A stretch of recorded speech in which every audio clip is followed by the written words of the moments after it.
ជីវិតនេះមិនចាំបាច់មានខ្លាំងបានសុកណាមានល្មមមិនក្រគឺមានល្មមចេះប្រើតាមមានតាមបានរស់នៅសុង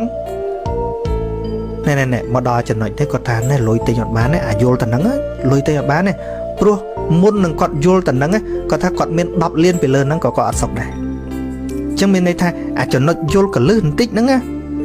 យល់កលឹះបន្តិចថាសណ្ដោហ្នឹងលុយទិញអត់បានទេគាត់ថាលុយទិញអត់បានទេព្រោះបើគេថែមឲ្យគាត់10លានទៀតគឺឬក៏គាត់ចំណេញនៅក្នុងចំនួនរបស់គាត់ហ្នឹង10លាន20លានទៀតក៏រកសេចក្តីសុខអត់ឃើញទេមានក្តៅឡើងប្រកួតប្រជែងខ្លាំងឡើងតែឥឡូវក៏អត់មានជាងមុនផងតែក៏វាមិនក្រជាងមុនដែរប៉ុន្តែគាត់ enjoy នៅអ្វីដែលគាត់មាន